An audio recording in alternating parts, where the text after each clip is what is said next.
Good morning dear students. കഴിഞ്ഞ ക്ലാസ്സിൽ നമ്മൾ ഡിസ്കസ് ചെയ്തിട്ടുള്ളത് വളരെ പ്രധാനപ്പെട്ട ഒരു ടോപ്പിക്കായിരുന്നു. That is bin card and stores ledger. University question പേപ്പറുകളിൽ പല പ്രാവശ്യം ആവർത്തിച്ച് ചോദിച്ചിട്ടുള്ളൊരു ക്വസ്റ്റ്യനാണ്, what are the differences between bin card and stores ledger? Bin കാർഡും സ്റ്റോർസ് ലെഡ്ജറും തമ്മിലുള്ള വ്യത്യാസം എന്താണ്? അപ്പോൾ അത് കഴിഞ്ഞ ക്ലാസ്സിൽ ഡിസ്കസ് ചെയ്ത് കഴിഞ്ഞാണ്. എങ്കിലും നമുക്ക് പറയാം, ബിൻ കാർഡ് എന്ന് പറയുന്നത് സ്റ്റോഴ്സ് ഡിപ്പാർട്ട്മെൻറ്റിൽ കീപ്പ് ചെയ്യുന്നൊരു ഡോക്യുമെൻ്റാണ്. അതേസമയം സ്റ്റോഴ്സ് ലെഡ്ജർ കോസ്റ്റ് അക്കൗണ്ടിങ് ഡിപ്പാർട്ട്മെൻറ്റിൽ കീപ്പ് ചെയ്യുന്ന ഒരു ഡോക്യുമെൻ്റാണ്. അടുത്ത വ്യത്യാസം എന്ന് പറയുന്നത്, bin card it is a record of quantity only, but in the case of stores ledger it is a record of quantity with value. ഞാൻ മുഴുവൻ ഡിഫറൻസസും പറയുന്നില്ല, പ്രധാന ഒരു വ്യത്യാസം പറഞ്ഞ് ഒന്നോ രണ്ടോ വ്യത്യാസങ്ങൾ മാത്രമേ പറഞ്ഞിട്ടുള്ളൂ. ഡിഫറൻസസ് കഴിഞ്ഞ ക്ലാസ്സിൽ പറഞ്ഞിട്ടുണ്ട്. ഇനി നമുക്ക് അടുത്ത ഇഷ്യൂ വരുന്ന സമയത്ത്, ഇഷ്യൂ കൺട്രോൾ വരുന്ന സമയത്ത് പഠിക്കാനുള്ളൊരു ഒരു ഡോക്യുമെൻ്റാണ് സ്റ്റോഴ്സ് ലെഡ്ജർ. അത് വിശദമായിട്ട് തന്നെ FIFO, LIFO, weighted average, simple average എന്നിങ്ങനെ പല മെത്തേഡിൽ നമുക്കെന്ത് പഠിക്കാനുണ്ട്? സ്റ്റോഴ്സ് ലെഡ്ജർ പഠിക്കാനുണ്ട്. ഡിഫറെൻറ്റ് ഇഷ്യൂ കൺട്രോൾ പഠിക്കാനുണ്ട്. ഇന്നത്തെ ക്ലാസ്സിൽ നമ്മൾ ഉൾപ്പെടുത്തിയിട്ടുള്ള ടോപ്പിക് എന്ന് പറയുന്നത്, കഴിഞ്ഞ ക്ലാസ്സിൽ അപ്പോൾ അത് പറഞ്ഞു നിർത്തിയതിന് ശേഷം ഇന്നത്തെ ക്ലാസ്സിൽ നമ്മൾ ഉൾപ്പെടുത്തിയിട്ടുള്ളത് classification and codification of materials ആണ്. മെറ്റീരിയൽസ്, സ്റ്റോറിൽ സൂക്ഷിച്ച് വയ്ക്കുന്ന മെറ്റീരിയൽസ് എങ്ങനെ ക്ലാസിഫൈ ചെയ്യും, എങ്ങനെ തരംതിരിക്കും, എങ്ങനെ കോഡിഫൈ ചെയ്യും, എങ്ങനെ കോഡ് ചെയ്യും എന്നുള്ള ടോപ്പിക്കാണ് ഇന്ന് നമ്മൾ എടുക്കാൻ പോകുന്നത്. അപ്പോൾ നമുക്ക് ക്ലാസ്സിലേക്ക് പോകാം. അത് ക്ലാസിഫിക്കേഷൻ എന്ന് പറയുമ്പോൾ നമുക്കെല്ലാവർക്കും അറിയാം, വരുന്ന മെറ്റീരിയൽസിനെ അതേപോലെ സ്റ്റോർ ചെയ്ത് കഴിഞ്ഞാൽ നമുക്ക് സ്റ്റോർ ചെയ്ത് വയ്ക്കാം, പക്ഷേ അതിനെ എടുക്കാൻ സാധിക്കില്ല. പ്രൊഡക്ഷന് വേണ്ടി ഇഷ്യൂ ചെയ്യാനുള്ള നമുക്കറിയാമല്ലോ, ഈസിനെസ് വേണം. വളരെ പെട്ടെന്ന് നമുക്ക് എത്തിച്ചേരാൻ പറ്റുന്ന, വളരെ പെട്ടെന്ന് നമുക്ക് ഐഡൻറ്റിഫൈ ചെയ്യാൻ പറ്റണം മെറ്റീരിയൽസ് എവിടേക്കാണ്, എന്താണ് അതിൻ്റെ, എവിടെയാണ് സ്റ്റോർ ചെയ്ത്. ഇപ്പോൾ മെറ്റീരിയൽസൊക്കെ സ്റ്റോർ ചെയ്യുന്നത് വളരെ എളുപ്പത്തിലാണ്. കാരണം എന്താണെന്ന് വെച്ചാൽ ഇപ്പോൾ എല്ലാം കമ്പ്യൂട്ടറൈസ്ഡ് ആണ്.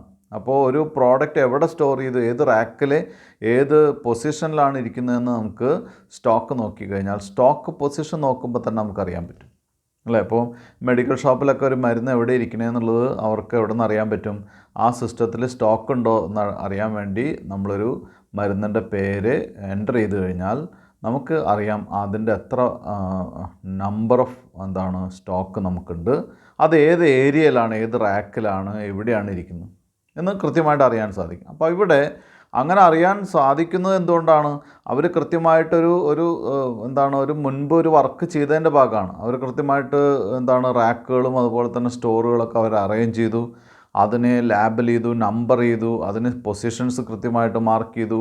എന്നിട്ട് അത് നമ്മുടെ സിസ്റ്റത്തിലേക്ക് അപ്ലോഡ് ചെയ്താലാണ്, അല്ലെങ്കിൽ സിസ്റ്റത്തിലേക്ക് ആ സോഫ്റ്റ്വെയറിലേക്ക് മെർജ് ചെയ്താലാണ് എന്ത് ചെയ്യാൻ സാധിക്കുള്ളൂ, എവിടെയാണ് ഈ പ്രോഡക്റ്റ് സ്റ്റോർ ചെയ്തിട്ടുള്ളതെന്ന് അറിയാൻ സാധിക്കുള്ളൂ. അപ്പോൾ അതിന് വേണ്ടിയിട്ടാണ് ക്ലാസിഫിക്കേഷൻ ഓഫ് മെറ്റീരിയൽസ് വളരെ പ്രധാനപ്പെട്ടതാണ്. അതായത് നമ്മൾ ഓർഡർ ചെയ്തിട്ടുള്ള മെറ്റീരിയൽസ് നമ്മുടെ സ്ഥാപനത്തിലേക്ക് വരുമ്പോൾ എങ്ങനെ നമുക്ക് ക്ലാസിഫൈ ചെയ്യാൻ സാധിക്കും, അല്ലെങ്കിൽ എന്താണ് ക്ലാസിഫിക്കേഷൻ പേര് പറയുന്ന പോലെ തന്നെ അതിൻ്റെ ക്വാണ്ടിറ്റി, ക്വാളിറ്റി, അതിൻ്റെ ടൈപ്പ്, അതിൻ്റെ പ്രോഡക്റ്റ് നെയിം, അതിൻ്റെ മോഡൽ നമ്പർ, ഇതൊക്കെ നോക്കി നമ്മൾ എന്ത് ചെയ്യുന്നു? തരംതിരിക്കുന്ന മെറ്റീരിയൽസിനെ. അപ്പോൾ മെറ്റീരിയൽസിനെ തരംതിരിക്കുന്ന അതിൻ്റെ സ്പെഷ്യാലിറ്റിക്ക് അനുസരിച്ച്, അതിൻ്റെ സ്പെസിഫിക്കേഷൻസ് അനുസരിച്ച് തരംതിരിക്കുന്ന പ്രോസസ്സിനെയാണ് നമ്മൾ എന്തായിട്ട് പറയുന്നത്? ക്ലാസിഫിക്കേഷൻ എന്ന് പറയുന്നത്. അടുത്ത കോഡിഫിക്കേഷനാണ് അല്ലേ.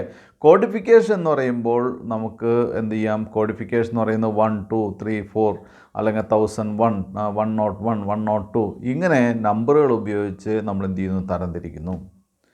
രണ്ട്, കോഡിഫിക്കേഷൻ എന്ന് പറയുന്നത് അതിന് പേരിട്ട്, ഓരോ പേര് ആൽഫബറ്റിക് ആൽഫ കോഡുകൾ ഉപയോഗിച്ച് ABC അല്ലെങ്കിൽ AF, AJ എന്നൊക്കെ പറഞ്ഞിട്ട്, ഇപ്പം ഫോണുകളിലൊക്കെ ഇഷ്ടം പോലെ ആൽഫബറ്റിക് കോഡുകൾ ഉപയോഗിച്ച് എന്ത് ചെയ്യുന്നു? ക്ലാസിഫൈ അല്ലെങ്കിൽ കോഡിഫൈ ചെയ്യുന്നു. മൂന്നാമത്തെ ടൈപ്പ് കോഡിഫിക്കേഷൻ എന്ന് പറയുന്നത് ആൽഫ ന്യൂമറിക്കൽ നമ്പർ അനുസരിച്ച്. ഇപ്പോൾ A1 അല്ലെങ്കിൽ B2 അല്ലെങ്കിൽ എന്താ C3 എന്നൊക്കെ പറഞ്ഞ് ആൽഫ ന്യൂമറിക്കൽ കോഡ്, ആൽഫ കോഡും ഉണ്ട് ന്യൂമറിക്കൽ കോഡും ഉണ്ട്. ഇങ്ങനെ നമുക്ക് എന്ത് ചെയ്യാം, ഡിവൈഡ് ചെയ്യാം. ഇനി നമുക്ക് എന്തൊക്കെയാണ് അതിൻ്റെ ക്ലാസിഫിക്കേഷൻ്റെ ആയിട്ട് നോക്കാം. നമുക്ക് ക്ലാസിഫിക്കേഷൻ എന്താണെന്ന് ഞാൻ പറഞ്ഞു കഴിഞ്ഞു. ഇനി ക്ലാസിഫിക്കേഷൻ മാനുഫാക്ചറിങ് കൺസേണിൽ ക്ലാസിഫിക്കേഷൻ നടത്തുന്നൊരു മെത്തേഡ് നമുക്കിവിടെ എക്സ്പ്ലെയിൻ ചെയ്യാം. അതായത് വരുന്ന ഐറ്റംസ് നമ്മൾ പർച്ചേസ് ചെയ്ത് നമ്മുടെ സ്ഥാപനത്തിലേക്ക് വരുന്ന ഐറ്റംസിനെ പ്രധാനമായിട്ടും 7 ടൈപ്പ് കമ്പോണൻസ് അടങ്ങിയ 7 ടൈപ്പുകളായിട്ട് ക്ലാസിഫൈ ചെയ്യാം. ഒന്ന് റോ മെറ്റീരിയൽസ്. റോ മെറ്റീരിയൽസ് എന്ന് പറഞ്ഞാൽ അറിയാം, പ്രത്യേകിച്ചൊന്നും ഞാൻ പറയേണ്ട കാര്യമില്ല. റോ മെറ്റീരിയൽസ് എന്ന് പറയുന്നത് എന്താണ്, ഒരു റോ പ്രൊഡക്റ്റാണ്. അതായത് നമ്മൾ എന്ത് പ്രൊഡക്റ്റും ഉണ്ടാക്കുന്നതിന് മുൻപുള്ള ഐറ്റത്തിനാണ് റോ മെറ്റീരിയൽ എന്ന് പറയുന്നത്. അത് ഉണ്ടാക്കാൻ ആവശ്യമായിട്ടുള്ള മെറ്റീരിയൽസിനെ റോ മെറ്റീരിയൽ എന്ന് പറയുന്നു. 2 കമ്പോണൻറ്റ് പാർട്സ്. ഇപ്പോൾ സ്പെയർ പാർട്സുകളൊക്കെ ഓരോ കമ്പോണൻറ്റ് പാർട്സിന് നമുക്ക് കമ്പോണൻറ്റ് പാർട്സ് എന്ന് പറയാം. 3 work in progress. Work in progress എന്ന് പറയുന്നത് റോ മെറ്റീരിയൽസും അല്ല ഫിനിഷ്ഡ് പ്രോഡക്റ്റും അല്ലാത്ത ഐറ്റത്തിനാണ് വർക്ക് ഇൻ പ്രോഗ്രസ് എന്ന് പറയുന്നത്. 4 കൺസ്യൂമബിൾ സ്റ്റോഴ്സ്. കൺസ്യൂമബിൾ സ്റ്റോഴ്സ് എന്ന് പറയുന്നത് ഇപ്പോൾ സ്റ്റോർ ഐറ്റംസ്, ഇപ്പോൾ ഗ്രീസ്, ഓയിൽ പോലെയുള്ള ഐറ്റംസ്, അല്ലെങ്കിൽ കോട്ടൺ വേസ്റ്റ്, പിന്നെ സ്ക്രൂസ് ഒക്കെ ആവാം കേട്ടോ. 5 repair and maintenance material. Repair and maintenance materials എന്ന് പറഞ്ഞു കഴിഞ്ഞാൽ നമ്മൾ സ്പെയർ പാർട്സ്, നമ്മുടെ മെഷീനറിയുടെ സ്പെയർ പാർട്സ്, അത്തരം കാര്യങ്ങൾ. ഓഫീസ് മെറ്റീരിയൽസ്, പെന്ന്, പേന, ഫയൽസ്, അത്തരം കാര്യങ്ങൾ. ടൂൾസ്, നമ്മുടെ എന്താണ് ടൂൾസ്, എന്തെങ്കിലും ആവശ്യത്തിനുള്ള ടൂൾസ് വരികയാണെങ്കിൽ അത്. ടൂൾസ് എന്ന് പറഞ്ഞാൽ അറിയോ, പണിയായുധങ്ങൾ കേട്ടോ. ഇത്രയാണ് ക്ലാസിഫിക്കേഷൻ ഓഫ് മെറ്റീരിയൽസ് എന്ന് പറയുന്നത്.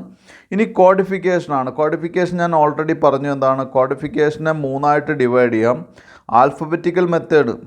ആൽഫബറ്റിക്കൽ മെത്തേഡ് എന്ന് പറയുന്നത് ഇപ്പം എന്താണ് A, B, C എന്ന് വേണമെങ്കിൽ ചെയ്യാം. അതല്ലെങ്കിൽ അതിൻ്റെ പേരനുസരിച്ച്, ഇപ്പോൾ വുഡൻ ഐറ്റംസ് ആണെങ്കിൽ W, സ്റ്റീലിനാണെങ്കിൽ S, അതുപോലെ തന്നെ എന്താണ് സ്റ്റീൽ റോഡിന് SR, സ്റ്റീൽ പൈപ്പിന് SP എന്നൊക്കെയുള്ള alphabetical code. Numerical code. Numerical code എന്ന് പറയുന്നത് 01, 02, 03 അല്ലെങ്കിൽ 31, 101, 102 എന്നൊക്കെ ഡിവൈഡ് ചെയ്യുന്നു.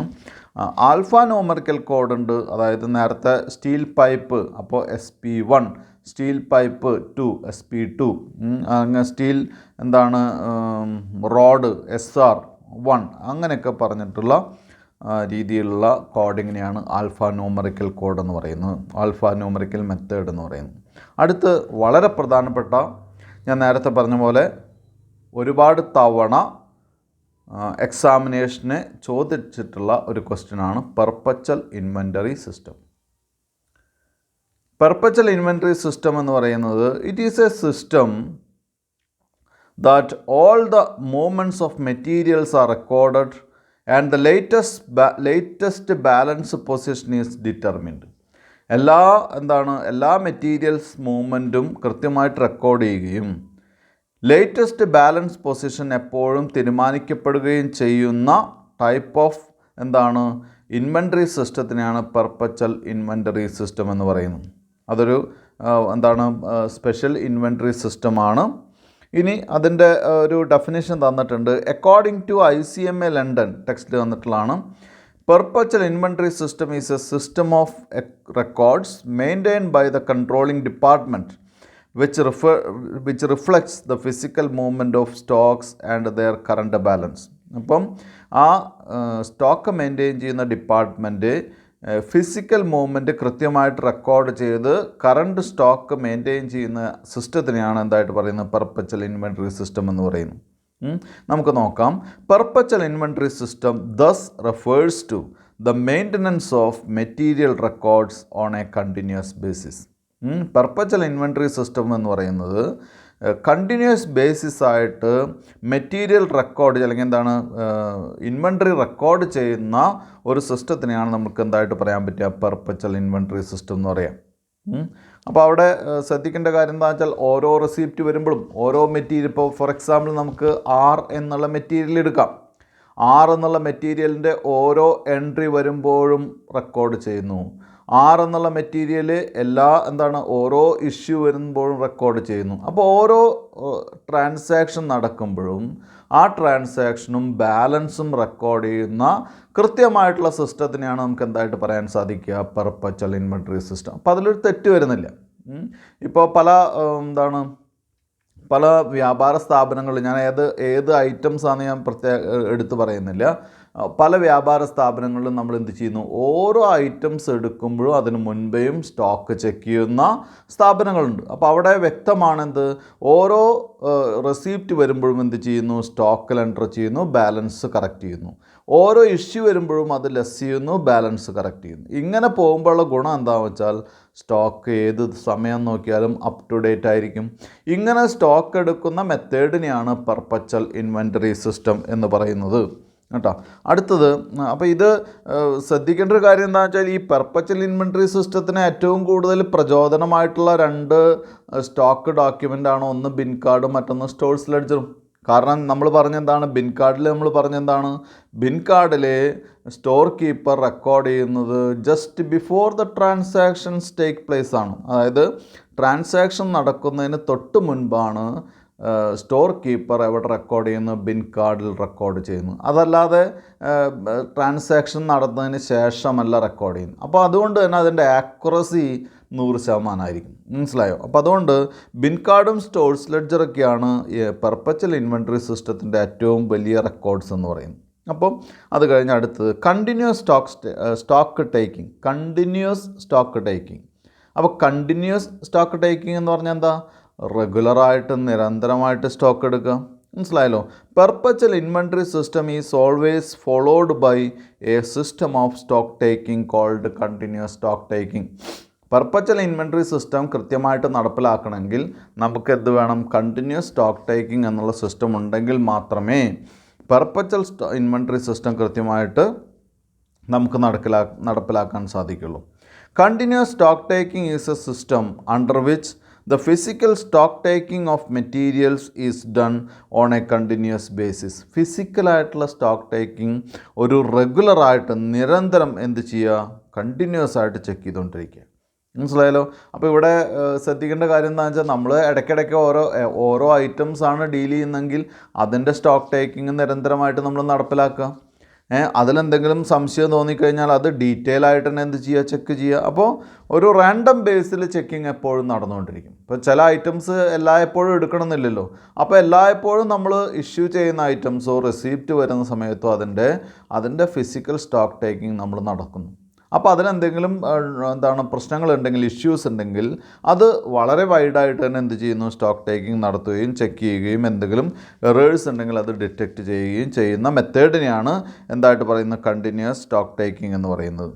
മനസ്സിലായല്ലോ? അപ്പോൾ എല്ലാ ദിവസവും എല്ലാതും ചെക്ക് ചെയ്യപ്പെടുന്നില്ല. പക്ഷേ ഒരു 5-6 തവണ എല്ലാ സ്റ്റോക്കുകളും ഇങ്ങനെ പരിശോധിക്കപ്പെടും. മനസ്സിലാവും? ഒരു വർഷത്തിലെ 5-6 തവണ എല്ലാ സ്റ്റോക്കുകളും ഒരു സ്റ്റോറിലുള്ള എല്ലാ സ്റ്റോക്കുകളും പരിശോധിക്കപ്പെടുന്ന കാരണം കൊണ്ട് തന്നെ അതിൽ തെറ്റുണ്ടാവാനുള്ള സാധ്യത വളരെ കുറവാണ്. ഇനി ഇതിൻ്റെ അഡ്വാൻറ്റേജസാണ്. ഈ ഫിസിക്കൽ സ്റ്റോക്ക് ടേക്കിങ്ങിൻ്റെ ഗുണങ്ങൾ എന്തൊക്കെയാണെന്ന് നോക്കാം. ഗുണങ്ങൾ ടെക്സ്റ്റിലാണ്, ഞാൻ സ്ലൈഡിൽ പ്രിപ്പയർ ചെയ്തിട്ടില്ല, അത് ടെക്സ്റ്റ് നോക്കുക കുട്ടികൾ. It provides reliable stock check on the stores. Reliable ആയിരിക്കും അത്. എന്താ കാരണം എന്ന് വെച്ചാൽ ഫിസിക്കലായിട്ട് നമ്മൾ ഓരോന്നും എടുത്ത് പരിശോധിക്കുകയാണ്. അപ്പോൾ തന്നെ റിലയബിലിറ്റി വളരെ കൂടുതലായിരിക്കും. It facilitate stock taking without suspending production. അല്ലേ? ഇവിടെയുള്ളൊരു ഗുണം എന്താണെന്ന് വെച്ചാൽ മറ്റത്, അതായത് നമ്മുടെ പീരിയോഡിക്കൽ ഇൻവെൻറ്ററി സിസ്റ്റത്തിൽ നമ്മൾ ചിലപ്പോൾ ബിസിനസ് തന്നെ ഇപ്പോൾ കുട്ടികൾ കണ്ടിട്ടുണ്ടായിരിക്കും. അതായത് കടകളൊക്കെ മാർച്ച് 31 കുറച്ച് ദിവസം അല്ലെങ്കിൽ അതിന് തൊട്ട് മുൻപ് 2 ദിവസം 1 ദിവസമൊക്കെ അടച്ചിടും. എന്നിട്ടൊരു ബോർഡും വയ്ക്കുക, സ്റ്റോക്ക് എടുപ്പ്, അത് കാരണം കൊണ്ട് ബിസിനസ് ഉണ്ടാവില്ല എന്ന് വിചാരിച്ചു. മുമ്പൊക്കെ അങ്ങനത്തെ സ്റ്റോക്ക് ടേക്കിംഗ് മാത്രമേ പ്രാവർത്തികമായിരുന്നുള്ളൂ. പക്ഷേ കമ്പ്യൂട്ടറൈസ്ഡ് അക്കൗണ്ടിങ്ങും മറ്റൊക്കെ വന്നതിൻ്റെ ശേഷം അത്തരം ഒരു സ്റ്റോക്ക് ടേക്കിങ്ങിന് വലിയ പ്രാധാന്യമില്ലാതെയായി. എങ്കിലും ചില സ്ഥാപനങ്ങൾ അത്തരം സിസ്റ്റത്തിലേക്ക് പോകുന്നുണ്ട് ഇപ്പോഴും. അപ്പോൾ കുട്ടികൾ മനസ്സിലാക്കേണ്ട ഇവിടുത്തെ സ്റ്റോക്ക് ടേക്കിംഗ്, ഈ പെർപ്പച്വൽ അല്ലെങ്കിൽ കണ്ടിന്യൂസ് സ്റ്റോക്ക് ടേക്കിങ്ങിൻ്റെ ഒരു പ്രത്യേകത എന്താണെന്ന് വെച്ചാൽ അവിടെ നമുക്കൊരിക്കലും പ്രൊഡക്ഷൻ സ്റ്റോപ്പ് ചെയ്യേണ്ട ഒരു ആവശ്യകത വരുന്നില്ല. മൂന്നാമത്തെ point, it provide stock figures of all items of materials at any time. എപ്പോൾ ചോദിച്ചാലും ആര് ചോദിച്ചാലും അല്ലെങ്കിൽ എപ്പോൾ നമുക്ക് നീഡിയായിട്ട് വന്നാലും അപ്പോൾ തന്നെ നമുക്ക് എന്ത് ചെയ്യാൻ സാധിക്കും? സ്റ്റോക്ക് ഫിഗേഴ്സ് പെട്ടെന്ന് ഐഡൻറ്റിഫൈ ചെയ്യാൻ സാധിക്കുന്നു. It facilitate preparation of internal financial statements. Internal financial സ്റ്റേറ്റ്മെൻറ്റ്സിൻ്റെ ഇൻറ്റേർണൽ ഫിനാൻഷ്യൽ അല്ലെങ്കിൽ interim financial statements. It facilitates preparation of interim financial statements. Interim ആയിട്ടുള്ള ഇൻറ്റേർണൽ ആയിട്ടുള്ള ഫിനാൻഷ്യൽ സ്റ്റേറ്റ്മെൻറ്റ്സ് കൃത്യമായിട്ട് നമുക്ക് ഉണ്ടാക്കാൻ സാധിക്കുന്നു.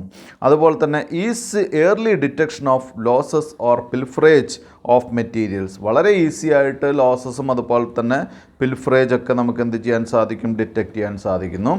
Surprise verification acts as a check to dishonest practices of employees. അതായത് വളരെ പെട്ടെന്നുള്ള സർപ്രൈസ് ആയിട്ടുള്ളൊരു ചെക്കിങ് എംപ്ലോയീസിൻ്റെ ഭാഗത്ത് എന്തെങ്കിലും ഡിസോണസ്റ്റ് ആയിട്ടുള്ള പ്രവൃത്തികളുണ്ടെങ്കിൽ അത് ഒഴിവാക്കാൻ സാധിക്കുന്നു. Each item of material gets verified several times A year. ഓരോ ഐറ്റംസ് എന്ത് ചെയ്യുന്നു? പല പ്രാവശ്യം ഒരു വർഷം എന്ത് ചെയ്യുന്നു? നമ്മൾ ചെക്ക് ചെയ്യുന്നു. ഒരുപാട് തവണകളായിട്ട് ചെക്ക് ചെയ്യുന്നു.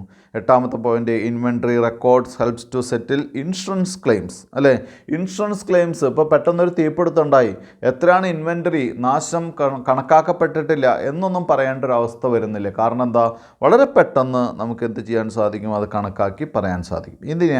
ഇതൊക്കെയാണ് എന്തിൻ്റെ സ്പെഷ്യാലിറ്റി, എന്തിൻ്റെ അഡ്വാൻറ്റേജ്? കണ്ടിന്യൂസ് സ്റ്റോക്ക് ടേക്കിങ്ങിൻ്റെ അഡ്വാൻറ്റേജ് എന്ന് പറയുന്നു. അടുത്ത പീരിയോഡിക് ഇൻവെൻറ്ററി സിസ്റ്റമാണ്. നേരത്തെ ഞാൻ പറഞ്ഞു പീരിയോഡിക് ഇൻവെൻറ്ററി സിസ്റ്റത്തിന് ഒരു ഡ്രോബാക്ക് ഉണ്ടെന്ന് ഞാൻ പറഞ്ഞു അല്ലേ. എന്താണ് പറയാൻ കാരണം? അത് ചിലപ്പോൾ മിക്കവാറും സമയങ്ങളിൽ കടയോ അല്ലെങ്കിൽ ബിസിനസ്സൊക്കെ അടച്ചിട്ട് പ്രൊഡക്ഷനൊക്കെ നിർത്തിയിട്ടാണ് മിക്കവാറും ചിലപ്പോൾ എന്ത് ചെയ്യേണ്ടി വരിക? സ്റ്റോക്ക് എടുക്കേണ്ടി വരിക.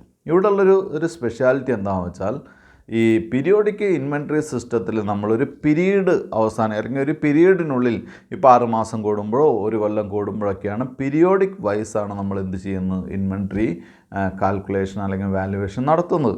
മിക്കവാറും പീരിയോഡിക് ഇൻവെൻറ്ററി വാല്യുവേഷൻ നടത്തുന്നത് ഒരു വർഷത്തിൻ്റെ അവസാനമാണ്. അതിന് മുൻപൊന്നും പീരിയോഡിക് ഇൻവെൻറ്ററി വാല്യുവേഷൻ നടത്തുന്നില്ല. അപ്പോൾ ഒരു വർഷത്തിൻ്റെ അവസാനമാണ് മിക്കവാറും നടത്തുന്നത്. അങ്ങനെ നടത്തുമ്പോഴൊരു പ്രത്യേകത എന്താണെന്ന് വെച്ചാൽ അങ്ങനെ നടത്തുന്ന സമയത്ത് നമുക്ക് പീരിയോഡിക് വാല്യുവേഷൻ നടത്തുന്ന സമയത്ത് ബിസിനസ് മുഴുവനായിട്ട് ഒറ്റയടിക്കാണല്ലോ നടത്തുന്നത്. അപ്പോൾ ഒരുപാട് നമുക്ക് അതിൽ എഫേർട്ട് എടുക്കേണ്ടി വരും. അതുമാത്രമല്ല നമുക്കപ്പോൾ ബിസിനസ് തുറന്ന് പ്രവർത്തിക്കാൻ പ്രൊഡക്ഷൻ കണ്ടിന്യൂസ് ആയിട്ട് നടന്നു പോകാൻ ബുദ്ധിമുട്ടുണ്ടായിരിക്കും. ഒറ്റ ദിവസം അല്ലെങ്കിൽ 2 ദിവസം കൊണ്ട് സ്റ്റോക്ക് മുഴുവൻ നമ്മൾ എന്ത് ചെയ്യണം? കൗണ്ട് ചെയ്യണം അല്ലേ. അപ്പോൾ നമ്മുടെ നോർമൽ പ്രൊഡക്ഷനോ നോർമൽ ബിസിനസ്സൊക്കെ നിർത്തി വെച്ചിട്ടാണ് നമ്മൾ എന്ത് ചെയ്യുന്നത്? ഈ പ്രൊഡക്ഷൻ നടത്തുന്നത് അല്ലെങ്കിൽ ഈ ഇവാലുവേഷൻ നടത്തുന്നത് കേട്ടോ. അപ്പോൾ അതിനെയാണ് പീരിയോഡിക് ഇൻവെൻറ്ററി സിസ്റ്റം എന്ന് പറയുന്നത്. അപ്പോൾ ഇവിടെ ഇന്ന് നമ്മൾ ഇതുവരെ ഡിസ്കസ് ചെയ്ത് classification, codification and inventory systems ആണ്. Perpetual inventory system, continuous stock taking, periodic inventory system എന്നുള്ളതാണ്. ഇതിൽ ഈ പെർപ്പച്വൽ ഇൻവെൻറ്ററി സിസ്റ്റം അതുപോലെ തന്നെ കണ്ടിന്യൂസ് സ്റ്റോക്ക് ടേക്കിങ്ങും റെഗുലറായിട്ട് ചോദിക്കുന്നതാണ്. പ്രത്യേകിച്ച് എസ്പെഷ്യലി പെർപ്പച്വൽ ഇൻവെൻറ്ററി സിസ്റ്റം എന്താണെന്ന് ഒരുപാട് തവണ യൂണിവേഴ്സിറ്റി ചോദിച്ചിട്ടുണ്ട്. അപ്പോൾ അതിപ്പോൾ തന്നെ കുട്ടികൾ മാർക്ക് ചെയ്യുക, ഇമ്പോർട്ടൻ്റ് ആണെന്ന് പറഞ്ഞ് മാർക്ക് ചെയ്യുക. അടുത്തത് സ്റ്റോക്ക് ലെവൽസ് തന്നെയാണ് അല്ലെങ്കിൽ സ്റ്റോക്ക് കീപ്പിംഗ് സിസ്റ്റംസ് തന്നെയാണ് നമുക്ക് നോക്കാം. അടുത്ത സിസ്റ്റം എന്ന് പറയുന്നത് ABC analysis of stock control. ABC analysis of stock കൺട്രോളിന് പറയുന്ന മറ്റൊരു പേരാണ് always better control method or selective inventory control method. അപ്പോൾ ഈ ABC അനാലിസിസിന് പറയുന്ന മറ്റൊരു പേരെന്ന് പറയുന്നത് ഓൾവേസ് ബെറ്റർ കൺട്രോൾ ആണ്. Then it is an application of principle of management by exception. അത് മാനേജ്മെൻറ്റ് ബൈ എക്സെപ്ഷൻ എന്നുള്ള പ്രിൻസിപ്പിൾ അപ്ലൈ ചെയ്യുന്ന ഒരു സ്റ്റോക്ക് ടേക്കിംഗ് സിസ്റ്റം എന്നുകൂടി എന്തിനെ പറയപ്പെടുന്നു? ABC അനാലിസിസിനെ പറയപ്പെടുന്നു. ഇനി നമുക്ക് എന്താ നോക്കാം. ABC അനാലിസിസ് എന്ന് പറയുന്നത് ആ പേര് പറയുന്ന പോലെ തന്നെ മെറ്റീരിയൽസിനെ 3ആയിട്ട് ഡിവൈഡ് ചെയ്യുന്നു. അതായത് A category materials, B category materials, C category materials. A category മെറ്റീരിയൽസിൻ്റെ ഒരു പ്രത്യേകത നമ്മുടെ ടോട്ടൽ മെറ്റീരിയൽസിൻ്റെ 80 അല്ലെങ്കിൽ 70-80% വാല്യൂ ഉള്ള മെറ്റീരിയൽസിനെയാണ് A കാറ്റഗറി എന്ന് പറയുന്നത്. കുട്ടികൾക്ക് മനസ്സിലായില്ലെങ്കിൽ ഒന്നുകൂടി പറയാം. ടോട്ടൽ സ്റ്റോക്കിൻ്റെ 70 മുതൽ 80% വരെ വാല്യൂ ഏതിനായിരിക്കും? ഈ A category മെറ്റീരിയൽസിനായിരിക്കും.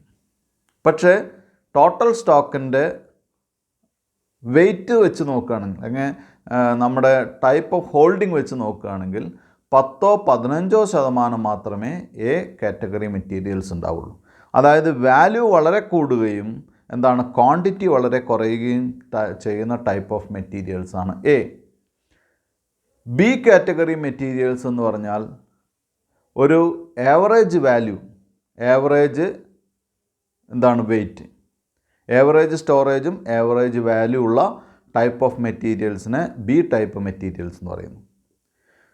C category materials എന്ന് പറയുന്നത് വാല്യൂ വളരെ കുറവും പക്ഷെ ക്വാണ്ടിറ്റി വളരെ കൂടുതലുള്ള ടൈപ്പ് ഓഫ് മെറ്റീരിയൽസാണ്. ഇനി കുട്ടികൾക്ക് മനസ്സിലാവാൻ വേണ്ടി മാത്രം ഞാനൊരു എക്സാമ്പിൾ പറയും. അത് ഇവിടെ ഈ ഒരു ABC അനാലിസിസ് കൃത്യമായിട്ട് അതാണെന്ന് പറയാൻ പറ്റില്ല, എങ്കിലും നിങ്ങൾക്ക് മനസ്സിലാവാൻ വേണ്ടി മാത്രം പറയട്ടെ. ഇപ്പം നമ്മൾ വിചാരിക്കുക ഒരു സ്ഥാപനത്തിലെ മെറ്റീരിയൽസ് 3 ടൈപ്പ് മെറ്റീരിയൽസാണ്. 1 gold, 2 silver, 3 iron. Gold, silver, ഇരുമ്പ്. ഇതിൽ ഗോൾഡിനെ നമ്മൾ എ കാറ്റഗറി മെറ്റീരിയൽസ് എന്ന് പറയുന്നു. അപ്പോൾ അറിയാലോ, ഗോൾഡാണ് ഏറ്റവും വില കൂടിയത്, പക്ഷേ ക്വാണ്ടിറ്റി ആണെങ്കിൽ കുറച്ചേ ഉണ്ടാവുള്ളൂ. സിൽവറിനെ ബി ക്വാണ്ടിറ്റി എന്ന് പറയുന്നു. മോഡറേറ്റ് റേറ്റാണ്, മോഡറേറ്റ് ക്വാണ്ടിറ്റിയാണ്. സി എന്ന് പറയുന്നത് ഇരുമ്പാണ്, വളരെ വില കുറവാണ്, ക്വാണ്ടിറ്റി ആണെങ്കിൽ ഒരുപാട് സ്പേസ് വേണം, അല്ലേ? ഈ 3 കാറ്റഗറി. അപ്പോൾ ഇങ്ങനെ തരംതിരിക്കുമ്പോഴുള്ള ഗുണം എന്താണ്? എ കാറ്റഗറി മെറ്റീരിയൽസ് എടുക്കണമെങ്കിൽ നമുക്ക് ടോപ്പ് ലെവൽ അതോറിറ്റീസിൻ്റെ സിഗ്നേച്ചർ വേണം. ബി കാറ്റഗറി മെറ്റീരിയൽസ് എടുക്കുകയാണെങ്കിൽ മിഡിൽ ലെവൽ, നമ്മുടെ മാനേജർ ലെവലിലുള്ള ആളുകളുടെ സിഗ്നേച്ചർ വേണം. ദെൻ സി കാറ്റഗറി മെറ്റീരിയൽസ് എടുക്കുകയാണെങ്കിൽ നമ്മുടെ ഫ്ലോർ മാനേജറുടെ സൈൻ മതി. ഇങ്ങനെയാണ് കൺട്രോളിങ് ഇംപ്ലിമെൻറ്റ് ചെയ്യുന്ന ടൈപ്പ് ഓഫ് മെറ്റീരിയൽസിനെ അല്ലെങ്കിൽ ടൈപ്പ് ഓഫ് അനാലിസിസ് ഓഫ് സ്റ്റോക്കിനെ ആണ് നമുക്ക് എന്തായിട്ട് പറയുക? ABC അനാലിസിസ് എന്ന് പറയുന്നത്. കുട്ടികൾക്ക് മനസ്സിലായിട്ടുണ്ടാവുമെന്ന് വിചാരിക്കുന്നു. ഒന്നുകൂടി പറയാം. ABC അനാലിസിസ് എന്ന് പറയുന്ന ഓൾവേസ് ബെറ്റർ കൺട്രോൾ എന്നറിയപ്പെടുന്ന സിസ്റ്റത്തിലെ മെറ്റീരിയൽസിനെ 3 ആയിട്ട് തരംതിരിക്കുന്നു. അതിൽ A category materials, B category materials, C category materials എന്ന് ഡിവൈഡ് ചെയ്യുന്നു. എ കാറ്റഗറി മെറ്റീരിയൽസിന് കമ്പാരിറ്റീവ്ലി ഹൈ വാല്യൂവും അതുപോലെ തന്നെ ലോ ക്വാണ്ടിറ്റിയും ആയിരിക്കും. ചെറിയ ക്വാണ്ടിറ്റി ആയിരിക്കും മറ്റുള്ളവരെയായിട്ട് കമ്പയർ ചെയ്യുമ്പോൾ. ബി കാറ്റഗറി മെറ്റീരിയൽസിന് ഒരു മോഡറേറ്റ് വാല്യൂ ആയിരിക്കും, ആവറേജ് ക്വാണ്ടിറ്റി ആയിരിക്കും. സി കാറ്റഗറി മെറ്റീരിയൽസിന് ലോ വാല്യൂ ആയിരിക്കും, high quantity, high volume of material ആയിരിക്കും.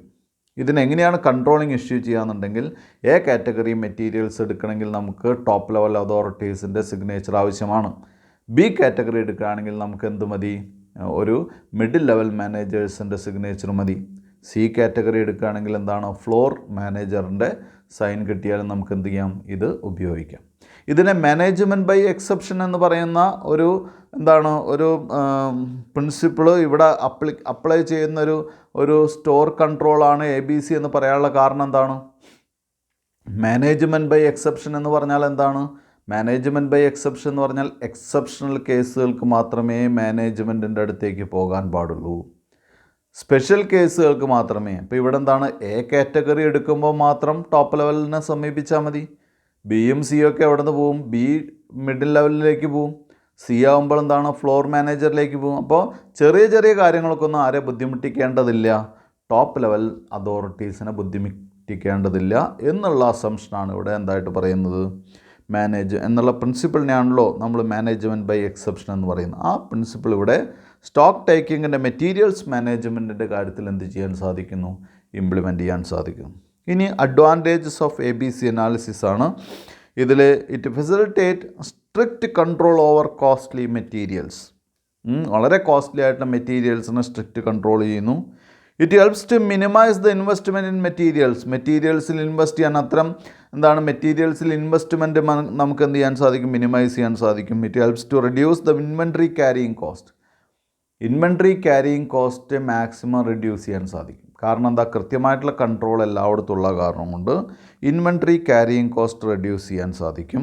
It helps to maintain sufficient stock of C items, അല്ലേ? അതായത് ഇഷ്ടംപോലെ സ്റ്റോക്ക് ചെയ്യാൻ സാധിക്കും. ഏത്? സി ഐറ്റംസിന് വലിയ പ്രാധാന്യമില്ലല്ലോ. The principle of management by exception helps the management to save a lot of time and energy, അല്ലേ? ഇൻവെൻട്രി കൺട്രോളിൽ ഒരുപാട് സമയം ആർക്ക് വേസ്റ്റ് ചെയ്യേണ്ട കാര്യമില്ല, ടോപ്പ് ലെവൽ അതോറിറ്റീസിന് വേസ്റ്റ് ചെയ്യേണ്ട കാര്യമില്ല. കാരണം എന്താണ്, അവർക്ക് എ കാറ്റഗറി മാത്രം ശ്രദ്ധിച്ചാൽ മതിയാകും, അല്ലേ? ആറാമത്തെ point, it helps to maintain a high inventory turnover ratio. ഒരു high inventory turnover ratio. എന്താണ് inventory turnover ratio high ആവാനുള്ള കാരണം? അത് ആവശ്യത്തിന് മാത്രം സ്റ്റോക്ക് ചെയ്യുന്ന കാരണം കൊണ്ടാണ്, അല്ലേ? അത് ഹൈ ആയിട്ട് നിലനിർത്താൻ സാധിക്കുന്നു. അടുത്തത് VD അനാലിസിസ് ആണ്. VD അനാലിസിസ് എന്ന് പറയുമ്പോൾ vital, essential and desirable analysis എന്നാണ് അതിൻ്റെ മുഴുവൻ പേര്. ഈ വൈറ്റൽ, എസെൻഷ്യൽ, ഡിസൈറബിൾ അനാലിസിസ് അല്ലെങ്കിൽ VD അനാലിസിസ് ഇംപ്ലിമെൻറ്റ് ചെയ്യപ്പെടുന്നത് സ്പെയർ പാർട്സ് മേഖലയിലാണ്. അതായത് സ്പെയർ പാർട്സ് സ്റ്റോർ ചെയ്യുന്ന സ്റ്റോറുകളിലാണ് ഇത് കൂടുതലും ഉപയോഗിക്കുന്നത്. അവിടെ മെറ്റീരിയൽസിനെ അല്ലെങ്കിൽ സ്പെയർ പാർട്സിനെ 3 വ്യത്യസ്ത കാറ്റഗറീസായിട്ട് ഡിവൈഡ് ചെയ്യുന്നു. അതിൽ വൈറ്റൽ സ്പെയർ പാർട്സിൻ്റെ ഒരു പ്രത്യേകത എന്താണെന്ന് വെച്ചാൽ അത് വളരെ വൈറ്റലാണ്, ഇമ്പോർട്ടൻ്റ് ആണ്. കാരണം എന്താണെന്ന് വെച്ചാൽ അത് vital parts are so critical to production that their non availability may lead to immediate stoppage of production. ഈ വളരെ പെട്ടെന്ന് ഈ വൈറ്റൽ പാർട്സ് എന്ന് പറയുന്ന അല്ലെങ്കിൽ ആ കാറ്റഗറിയിലെ പാർട്സ് ഇല്ലെങ്കിൽ ഇമ്മീഡിയറ്റ് ആയിട്ട് പ്രൊഡക്ഷൻ നിർത്തേണ്ടി വരും. അപ്പം അതില്ലെങ്കിൽ ഒരു അടി അല്ലെങ്കിൽ ഒരു സ്റ്റെപ്പ് മുന്നോട്ട് വയ്ക്കാൻ നമുക്ക് സാധിക്കില്ല. അപ്പം അതുകൊണ്ട് അത് വളരെ വളരെ വളരെ വളരെ ഇമ്പോർട്ടൻ്റ് ആയിട്ടുള്ള സ്പെയർ പാർട്സാണ്. അതുകൊണ്ടാണ് അതിനെ വൈറ്റൽ കാറ്റഗറി ആയിട്ട് ഡിവൈഡ് ചെയ്യുന്നത്. 2, വൈറ്റൽ കാറ്റഗറി കഴിഞ്ഞാൽ അടുത്തത് എന്താണ്? എസെൻഷ്യലാണ്. Essential part are also very important to production. അതും വളരെ ഇമ്പോർട്ടൻ്റ് ആണ്. But there absence beyond a day may cause stoppage of production. ഒരു ദിവസമൊക്കെ അത് കിട്ടിയില്ലെങ്കിലാണ് എവിടേക്ക് പോവുക? പ്രൊഡക്ഷൻ സ്റ്റോപ്പേജിലേക്ക് പോവുക. നേരത്തെ നമ്മൾ പറഞ്ഞ വൈറ്റൽ പാർട്സിൻ്റെ ഒരു പ്രത്യേകത എന്താ? അത് കിട്ടിയില്ലെങ്കിൽ നമുക്ക് അത് ആ പ്രോഡക്റ്റ് അല്ലെങ്കിൽ ആ സ്പെയർ പാർട്സ് ഇല്ലെങ്കിൽ നമുക്ക് പ്രൊഡക്ഷൻ അപ്പം തന്നെ നിർത്തിവെക്കേണ്ടി വരും. എസെൻഷ്യൽ പാർട്സ് എന്ന് പറയുന്നതും വളരെ ഇമ്പോർട്ടൻ്റ് ആണ്. അത് കിട്ടിയില്ലെങ്കിൽ നമുക്ക് എന്ത് ചെയ്യേണ്ടി വരും? ഒരു ദിവസമൊക്കെ, ഒരു മാക്സിമം ഒരു ദിവസം വരെ എന്ത് ചെയ്യാൻ, പിടിച്ചു നിൽക്കാം. അതിനുശേഷമാണ് പ്രൊഡക്ഷൻ സ്റ്റോപ്പ് ചെയ്യേണ്ടി വരികയുള്ളൂ. അടുത്ത് ഡിസൈറബിൾ ആണ്. ഡിസൈറബിളിൻ്റെ പ്രത്യേകത എന്താണെന്ന് വെച്ചാൽ ഈ desirable parts are needed for production. അത് ആവശ്യമാണ്. But there absence for a week or so may not lead to stoppage of production. ഒരാഴ്ച വരെയൊക്കെ നമുക്ക് എന്ത് ചെയ്യാം? അതില്ലാതെയും പ്രൊഡക്ഷൻ മുന്നോട്ട് കൊണ്ടുപോകാം. അപ്പോൾ മനസ്സിലായല്ലോ അതിൻ്റെ ഇമ്പോർട്ടൻസ് എന്താണെന്ന് മനസ്സിലായല്ലോ. VD അനാലിസിസിൻ്റെ ഒരു പ്രത്യേകത എന്താണെന്ന് വെച്ചാൽ അവിടെ വാല്യൂവിന് വലിയ ഇമ്പോർട്ടൻസ് ഇല്ല, അവിടെ ക്വാണ്ടിറ്റിക്ക് വലിയ ഇമ്പോർട്ടൻസ് ഇല്ല. അവിടെ എന്താണ് പ്രാധാന്യം? എന്താണ്? സ്റ്റോപ്പേജ് ഓഫ് പ്രൊഡക്ഷൻ ഇല്ലാതെയാക്കണം. കണ്ടിന്യൂസ് ആയിട്ടുള്ള പ്രൊഡക്ഷൻ ഉറപ്പുവരുത്താൻ വേണ്ടി ഏറ്റവും ചിലപ്പോൾ ഒരു പിന്നായിരിക്കും, അല്ലേ? അല്ലെങ്കിൽ ഒരു സ്ക്രൂ ആയിരിക്കും. അത് ഏറ്റവും ഇമ്പോർട്ടൻ്റ് ആണെങ്കിൽ അതന്നെയാണ്, അല്ലെങ്കിൽ അത്തരം പ്രോഡക്റ്റുകളെയാണ് നമ്മൾ എന്തായിട്ട് പറയുന്നത്? വൈറ്റൽ പ്രോഡക്ട്സ് എന്ന് പറയുന്നത്. രണ്ടാമത്തെ കാറ്റഗറി ഡിസൈറബിൾ ആണ്. ഡിസൈറബിൾ എന്താണ്? അത്യാവശ്യമാണ്. രണ്ടാമത്തെ കാറ്റഗറി ഡിസൈറബിൾ അല്ല, എസെൻഷ്യലാണ്. എസെൻഷ്യൽ എന്ന് പറയുന്നത് അത്യാവശ്യമാണ് അല്ലെങ്കിൽ ആവശ്യമാണ്. അതില്ലെങ്കിലും നമുക്ക് എന്ത് ചെയ്യാം? മാക്സിമം ഒരു ദിവസം വരെ പ്രൊഡക്ഷൻ കൺട്രോൾ ചെയ്ത് കൊണ്ടുപോകാം. ഇനി ഡിസൈറബിൾ ഗുഡ്സിനോ അത് ആവശ്യമാണ്, പക്ഷേ ഒരാഴ്ച വരെയൊക്കെ അതില്ലെങ്കിലും നമുക്ക് എന്ത് ചെയ്യാം? പ്രൊഡക്ഷൻ മുന്നോട്ട് കൊണ്ടുപോകാം. ഇത്തരം ക്ലാസിഫിക്കേഷൻ അനാലിസിസിനെയാണ് എന്തായിട്ട് പറയുന്നത്? VD അനാലിസിസ് എന്ന് പറയുന്നത്. അടുത്ത് FSN അനാലിസിസ് ആണ്. Under FSN, materials are classified on the basis of speed of movement or movement of issue or movement of materials. Movement base ചെയ്തിട്ടാണ് ഇവിടെ എന്ത് ചെയ്യുന്നത്? മെറ്റീരിയൽസിനെ കാറ്റഗറൈസ് ചെയ്യുന്നത്. That is fast moving, slow moving and non moving, അല്ലേ? Fast moving എന്ത് ചെയ്യണം? Frequently ഉപയോഗിക്കേണ്ടി വരുന്നു, അല്ലേ? ഇൻവെൻട്രി ടേൺ ഓവർ എന്താണ്? ഹൈ ആണ്. അതേസമയം എന്താണ്? സ്ലോ മൂവിങ് ആണെങ്കിൽ എന്താണ്? അത് കുറച്ചാണ് നമുക്ക് എന്ത് ചെയ്യേണ്ടി വരുള്ളൂ? ഉപയോഗിക്കേണ്ടി വരുള്ളൂ. അതുകൊണ്ട് തന്നെ എന്താണ്? ഇൻവെൻട്രി ടേൺ ഓവർ റേഷ്യോ വളരെ കുറവാണ്, അല്ലേ? അപ്പോൾ അത് ചെറിയ ക്വാണ്ടിറ്റി പർച്ചേസ് ചെയ്താൽ മതി. അതുപോലെ തന്നെ നോൺ മൂവിങ് മെറ്റീരിയൽസ് എന്ന് പറയുന്നത് എന്താണ്, വളരെ കുറച്ചേ ഉപയോഗിക്കേണ്ടി വരുള്ളൂ. ഇത്തരം എന്താണ് എഫ് എസ് എൻ അനാലിസിസിലാണ് നമ്മുടെ പല എന്താണ് ചെറുകിട ബിസിനസ്സുകാരൊക്കെ എന്ത് ചെയ്യുന്നു, മെറ്റീരിയൽസ് അല്ലെങ്കിൽ അവരുടെ ഗുഡ്സ് അവർ സ്റ്റോർ ചെയ്യുന്നു. ഫാസ്റ്റ് മൂവിങ് ആണെങ്കിൽ അവരെന്ത് ചെയ്യും, സ്പെഷ്യൽ കെയർ കൊടുത്ത് അത് കൂടുതൽ പർച്ചേസ് ചെയ്ത് വയ്ക്കും, പെട്ടെന്ന് തന്നെ അത് സെയിൽ ചെയ്യും, വീണ്ടും പർച്ചേസ് ചെയ്യുന്നു, അതിൻ്റെ ടേൺ ഓവർ കൂടുതലായിരിക്കും. സ്ലോ മൂവിങ് ആണെങ്കിൽ വളരെ കുറച്ച് മാത്രമേ അവരെന്ത് ചെയ്യുള്ളൂ, പർച്ചേസ് ചെയ്ത് വയ്ക്കുള്ളൂ. ദെൻ എന്താണ് നോൺ മൂവിങ് ആണെങ്കിൽ വളരെ റെയറായിട്ട് മാത്രമേ പോവുള്ളെങ്കിൽ 1-2 ഐറ്റംസ് മാത്രമേ അവരെന്ത് ചെയ്യുള്ളൂ, സ്റ്റോർ ചെയ്ത് വയ്ക്കുള്ളൂ. ഇത്തരം അനാലിസിസിനെയാണ് എഫ് എസ് എൻ അനാലിസിസ് എന്ന് പറയുന്നത്. Then next is just in time അല്ലെങ്കിൽ just in time inventory system or just in time purchase system എന്നുള്ള സിസ്റ്റമാണ്. ഇതിൽ ഏറ്റവും പ്രധാനപ്പെട്ട കാര്യം എന്ന് പറയുന്നത് മെറ്റീരിയൽസിന് നമുക്കറിയാം, മെറ്റീരിയൽസ് സ്റ്റോറേജ് ഒരു വലിയൊരു പ്രശ്നമാണ് ഇൻഡസ്ട്രീസിന്. കാരണം മെറ്റീരിയൽസ് സ്റ്റോർ ചെയ്ത് വയ്ക്കുക, അത് ട്രാൻസ്പോർട്ടേഷൻ നടത്തുക, അതിൻ്റെ ഒരുപാട് പൈസ ഇൻവെസ്റ്റ് ചെയ്യുക, അതിൻ്റെ ക്യാരിയിങ് കോസ്റ്റ് ഒരുപാട് വരിക, അല്ലെങ്കിൽ സ്റ്റോർ ചെയ്യാനുള്ള സ്പേസ് വരിക. അപ്പോൾ ഇതിന് വേണ്ടിയിട്ട് എന്ത് ചെയ്യാം, manufacturers make arrangements with the suppliers that delivery of materials is assured by the time they are required for production. Just in ടൈമിൻ്റെ പ്രത്യേകത എന്താണെന്ന് വെച്ചാൽ മാനുഫാക്ചേഴ്സ് സപ്ലയേഴ്സുമായിട്ടൊരു കോൺട്രാക്റ്റിൽ എൻ്റർ ചെയ്യുന്നു. അതായത് അവർക്ക് ആവശ്യമായ സമയത്ത് ഇമ്മീഡിയറ്റായിട്ട് എന്ത് വേണം, സപ്ലൈ വേണം. ആവശ്യമായ സമയത്ത് വളരെ ഇമ്മീഡിയറ്റായിട്ട് സപ്ലൈ വേണമെന്ന് പറഞ്ഞ് എന്ത് ചെയ്യുക, ഈ നിർബന്ധമായിട്ട് അല്ലെങ്കിൽ അത്തരൊരു കോൺട്രാക്റ്റിൽ എൻ്റർ ചെയ്യുന്ന ഒരു സിസ്റ്റത്തിനെയാണ് എന്തായിട്ട് പറയുന്നത്, just in time inventory system എന്ന് പറയുന്നത്. This help to avoid purchasing in large quantities. High quantities purchase ചെയ്യേണ്ട.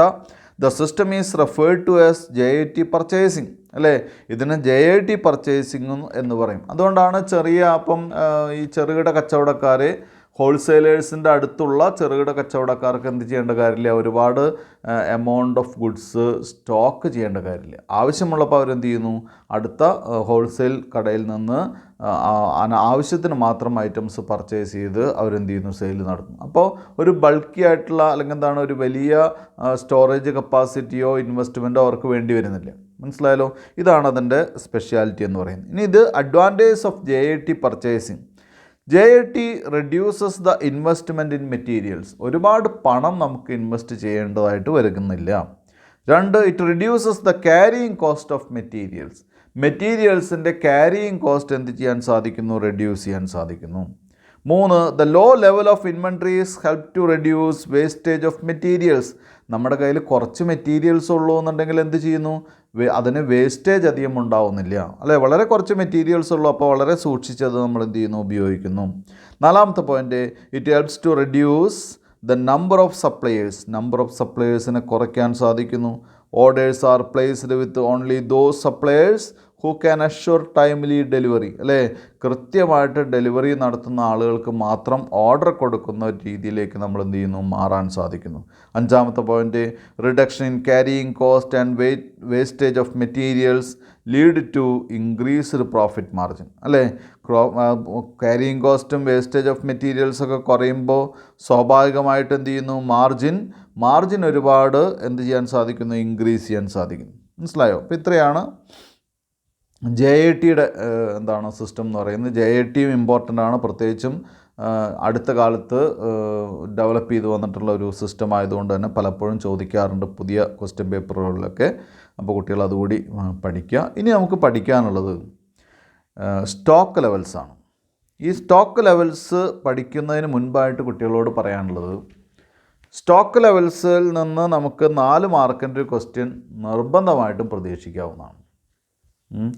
അപ്പോൾ ഇത് അല്ലെങ്കിൽ 100% ഷുവറായിട്ട് വരുമെന്നല്ല പറയുന്നത്, എങ്കിലും ഏറെക്കുറെ ഇതിൽ നിന്നൊരു ക്വസ്റ്റ്യൻ മിക്കപ്പോഴും എല്ലാ ക്വസ്റ്റ്യൻ പേപ്പറിലും സ്റ്റോക്ക് ലെവലിൽ നിന്നൊരു ക്വസ്റ്റ്യൻ കാണാറുണ്ട് സാധാരണഗതിക്ക്.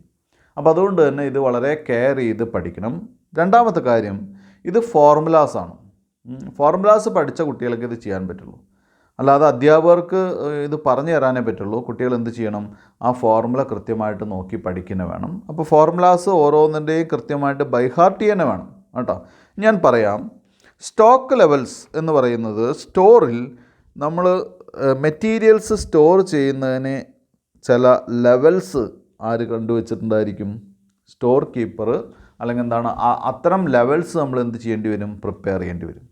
ആ ലെവൽസ് എങ്ങനെ പ്രിപ്പയർ ചെയ്യാമെന്നുള്ളതാണ് നമുക്കിവിടെ പഠിക്കാനുള്ളത്. 1 maximum level, 2 minimum level, 3 reorder level.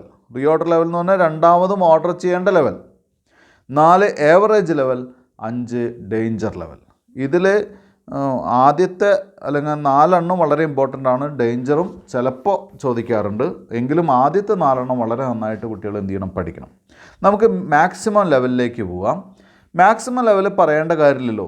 Maximum quantity ഒരു ഐറ്റത്തിൻ്റെ ഓരോ മെറ്റീരിയൽസിൻ്റെയും മാക്സിമം എത്ര ക്വാണ്ടിറ്റി നമുക്ക് സ്റ്റോർ ചെയ്യാൻ സാധിക്കും എന്നുള്ളതിനെയാണ് നമ്മൾ എന്തായിട്ട് പറയുന്നത്? മാക്സിമം ലെവൽ എന്ന് പറയുന്നത്. അതിനേക്കാൾ കൂടുതൽ മെറ്റീരിയൽസ് നമുക്ക് ഒരു കാരണവശാലും നമ്മുടെ സ്റ്റോറിൽ എന്ത് ചെയ്യാൻ പാടില്ല? സ്റ്റോർ ചെയ്യാൻ പാടില്ല.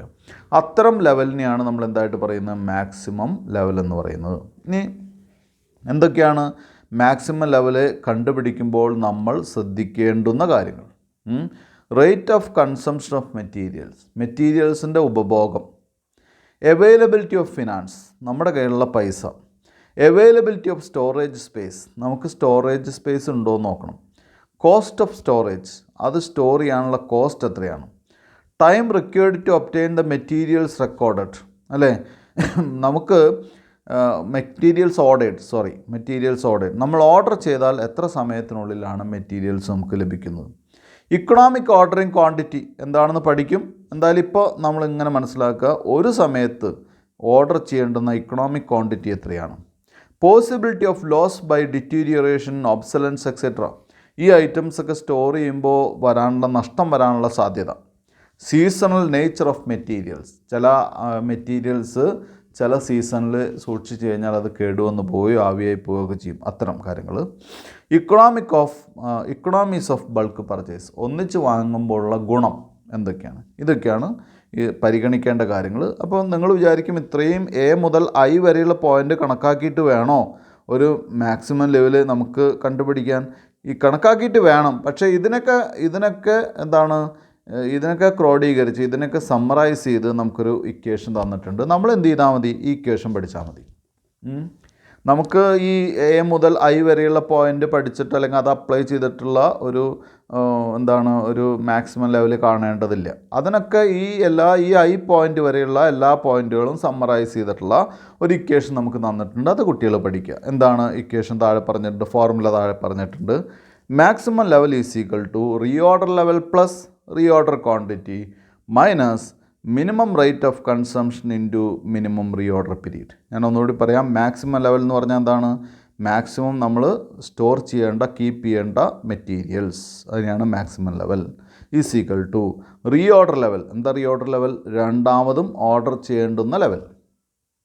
Plus reordering quantity. എന്താ റീഓർഡറിങ് ക്വാണ്ടിറ്റി? രണ്ടാമതും ഓർഡർ ചെയ്യേണ്ട ക്വാണ്ടിറ്റി നമ്പർ മൈനസ്, ഇനി ബ്രാക്കറ്റിലാണ് ഇൻറ്റു ചെയ്യാനുള്ളത്, മിനിമം റേറ്റ് ഓഫ് കൺസംഷൻ. എന്താ minimum rate of consumption?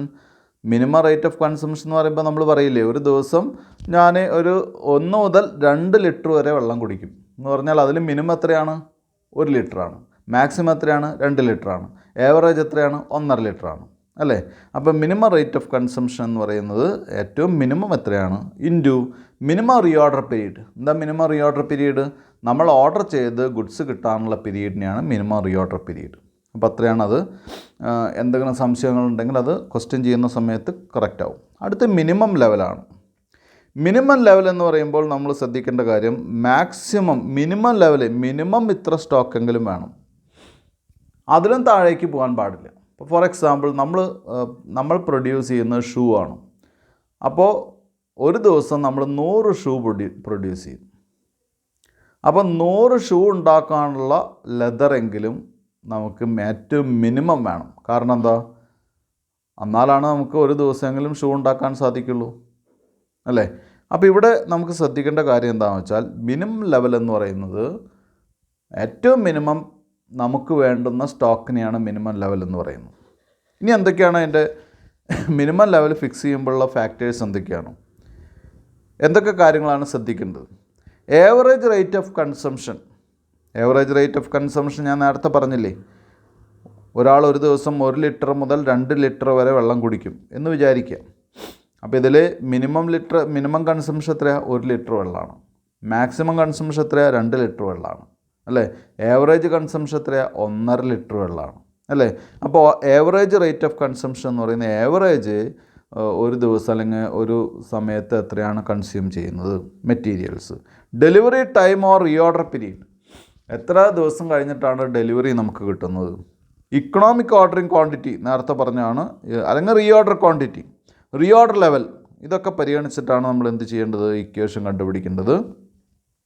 Equation ഇവിടെ താഴെ പറഞ്ഞിട്ടുണ്ട്. എത്രയാണ്? Reorder level minus, reorder level എന്ന് പറഞ്ഞാൽ എന്താണ്? മിനിമം ലെവൽ അറിയാലോ, മിനിമം ലെവൽ കീപ്പ് ചെയ്യേണ്ട level is equal to reorder level. എന്താ റീഓർഡർ ലെവൽ?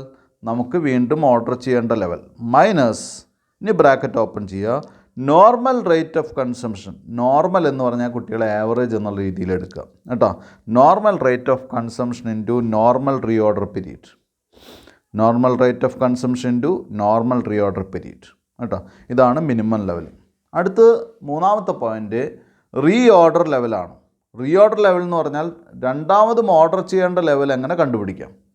അപ്പോൾ ഇവിടെ കുട്ടികൾ ശ്രദ്ധിക്കേണ്ടത്, നമുക്ക് മൂന്നാമത്തെ പോയിൻ്റായിട്ടാണ് റീഓർഡർ ലെവൽ തന്നിട്ടുള്ളതെങ്കിലും ആദ്യത്തെ 2 ലെവൽ, മാക്സിമം ലെവൽ കാണാനും മിനിമം ലെവൽ കാണാനും നമുക്ക് എന്താവശ്യമാണ്? അത് അതിൻ്റെ രണ്ടിൻ്റെയും ഇക്വേഷൻ തുടങ്ങുന്നത് തന്നെ റീഓർഡർ ലെവൽ വെച്ചിട്ടാണ്. അതായത് മാക്സിമം ലെവൽ കാണാനുള്ള ഇക്വേഷൻ തുടങ്ങുന്നത് റീഓർഡർ ലെവൽ വെച്ചിട്ടാണ്, മിനിമം ലെവൽ കാണാനുള്ള ഇക്വേഷൻ തുടങ്ങുന്നതും റീഓർഡർ ലെവൽ വെച്ചിട്ടാണ്. അപ്പോൾ നമുക്കൊരു മുഴുവൻ ഒരു ഫുൾ ഫ്ലഡ്ജ്ഡ് ക്വസ്റ്റ്യൻ തന്നാൽ, എല്ലാ ലെവലും കാണാൻ പറഞ്ഞൊരു ക്വസ്റ്റ്യൻ തന്നാൽ ആദ്യം എന്ത് കാണേണ്ടി വരും? ആദ്യം റീഓർഡർ ലെവൽ കാണേണ്ടി വരും. കാരണം അത് അപ്ലൈ ചെയ്തിട്ട് വേണം മാക്സിമം മിനിമം ഒക്കെ കാണാൻ അല്ലേ. അപ്പോൾ ആദ്യം റീഓർഡർ ലെവലാണ് കാണേണ്ടി വരിക. അപ്പോൾ റീഓർഡർ ലെവൽ എന്ന് പറഞ്ഞാൽ എന്താണ്? രണ്ടാമതും ഓർഡർ ചെയ്യേണ്ടുന്ന ലെവലിനെയാണ് മിനിമം ലെവൽ എന്ന് പറയുന്നത്. അത് സാധാരണ കേസിൽ മിനിമം ലെവലിനേക്കാൾ കുറച്ച് മുകളിലായിരിക്കും എന്ത് വരിക? റീഓർഡർ ലെവൽ വരിക. എന്നാലാണ് മിനിമം ലെവൽ എപ്പോഴും നമുക്ക് മെയിൻറ്റെയിൻ ചെയ്യാൻ സാധിക്കുള്ളൂ അല്ലേ. ഇനി ഇത് എന്തൊക്കെ ബേസിസ് വെച്ചിട്ടാണ് ഇത് കാൽക്കുലേറ്റ് ചെയ്യുന്നത്? Maximum rate of consumption, average rate of consumption, maximum reorder period, average reorder period, minimum level, ഇതൊക്കെ വെച്ചിട്ടാണ് എന്ത് കണക്കാക്കുന്നത്? ഈ റീഓർഡർ ലെവൽ കണക്കാക്കുന്നത്. ഇതിന് 2 ഇക്വേഷൻസ് ഉണ്ട്. ആദ്യത്തെ ഇക്വേഷൻ ഞാൻ വായിക്കാം. Reorder level is equal to maximum rate of consumption into maximum reorder period. ഒന്നുകൂടി പറയാം. Reorder level is equal to maximum rate of consumption into maximum reorder period, or minimum level plus normal rate of consumption into normal reorder period. അപ്പോൾ minimum level ഉണ്ടെങ്കിലാണ് രണ്ടാമത്തെ equation, നമുക്ക് പ്രോബ്ലത്തിൽ തന്നിട്ടുണ്ടെങ്കിലാണ് രണ്ടാമത്തെ equation കാണാൻ പറ്റുള്ളൂ അല്ലേ. അല്ലെങ്കിൽ നമ്മൾ എന്ത് ചെയ്യണം? ആദ്യത്തെ ഇക്വേഷൻ വെച്ച് റീഓർഡർ ലെവൽ കണ്ടുപിടിക്കണം. അടുത്ത 4th പോയിൻ്റാണ് average level. Average level represents the average stock kept in the store room. അതായത് ആവറേജ് സ്റ്റോക്ക് എന്ന് പറഞ്ഞാൽ വളരെ പെട്ടെന്ന് പറയാവുന്നൊരു ഇക്വേഷൻ ഉണ്ട്. Maximum level plus minimum level divide by 2, maximum plus minimum divide by 2. പക്ഷേ ഇവിടെ വേറൊരു ഇക്വേഷൻ ഉണ്ട്. അത് നമുക്ക് അപ്ലൈ ചെയ്യാൻ സാധിച്ചില്ലെങ്കിൽ മാത്രമാണ് ഈ ഇക്വേഷൻ അപ്ലൈ ചെയ്യാൻ പാടുള്ളൂ. ആദ്യത്തെ ഇക്വേഷൻ എന്ന് പറയുന്നത് average level is equal to minimum level plus half reorder quantity. Half എന്ന് പറയുന്നത് 1/2. ഒന്നുകൂടി പറയാം. Average level is equal to minimum level plus 1/2 reorder quantity, or maximum level plus minimum level divide by 2, maximum level plus minimum level divide by 2. അഞ്ചാമത്തെ point danger level. Danger level ആ പേര് പറയുന്ന പോലെ തന്നെ danger level represents a stock level which indicates an emergency stock position. മനസ്സിലായാലോ? ഒരു emergency stock പൊസിഷനെ indicate ചെയ്യുന്ന ലെവലാണ് പേര് പറയുന്ന പോലെ തന്നെ danger level. It is fixed below the minimum level. Minimum ലെവലിനേക്കാൾ താഴെയാണ് എന്ത് വരിക? ഡേഞ്ചർ ലെവൽ വരിക. This level acts as an indication for taking urgent steps to obtain fresh supply of materials. ഈ ഡേഞ്ചർ ലെവൽ എത്തുക എന്ന് പറഞ്ഞാൽ എന്ത് ചെയ്യണം? വളരെ പെട്ടെന്ന്, എത്രയും പെട്ടെന്ന് പുതിയ സ്റ്റോക്ക് എത്തിക്കാനുള്ള അറേഞ്ച്മെൻറ്റ്സ് ചെയ്യണം. അതിനെയാണ് എന്തായിട്ട് പറയുന്നത്? ഡേഞ്ചർ ലെവൽ എന്ന് പറയുന്നത്. ഇനി എങ്ങനെ കാണാമെന്ന് നോക്കാം. നമുക്ക് ഇക്വേഷൻ എവിടെയുണ്ട്? Danger level is equal to average rate of consumption into average delivery period. Danger level is equal to average rate of consumption into average delivery period. ഇത്രയാണ് ലെവൽസ് ഉള്ളത്. Total stock levels 5 level discuss ചെയ്തു. ഈ 5 level നമുക്ക് എന്ത് ചെയ്യണം? ഇനി problems ചെയ്ത് experience ചെയ്യുകയാണ് വേണ്ടത് കേട്ടോ. അപ്പോൾ 5 ലെവലാണ് ഇപ്പോൾ ഇവിടെ ചെയ്തത്. ഇനി എന്ത് ചെയ്യണം? ഈ 5 ലെവലും പ്രോബ്ലം ചെയ്ത് നമുക്ക് പഠിക്കണം. അപ്പോൾ പ്രോബ്ലം ചെയ്ത് പഠിക്കുന്ന അടുത്ത ക്ലാസ് വരുന്നതിന് മുൻപ് തന്നെ ഈ ക്ലാസ്സിൽ എടുത്തിട്ടുള്ള ഇക്വേഷൻസ് കുട്ടികൾ എന്ത് ചെയ്യണം? ബൈ ഹാർട്ട് പഠിക്കണം. ഇക്വേഷൻസ് ഇതെന്തായാലും പഠിക്കണം. ഒരു കാരണവശാലും ഇതിൽ നിന്ന് സ്കിപ്പ് ചെയ്ത് പോകാൻ പറ്റില്ല. എന്തായാലും പഠിച്ചേ സാധിക്കുള്ളൂ. അപ്പോൾ എന്തായാലും എല്ലാവരും താല്പര്യം എടുത്ത് നന്നായിട്ട് പഠിക്കുക. എന്നിട്ട് എന്തെങ്കിലും സംശയങ്ങളുണ്ടെങ്കിൽ ചോദിക്കുക. Thank you.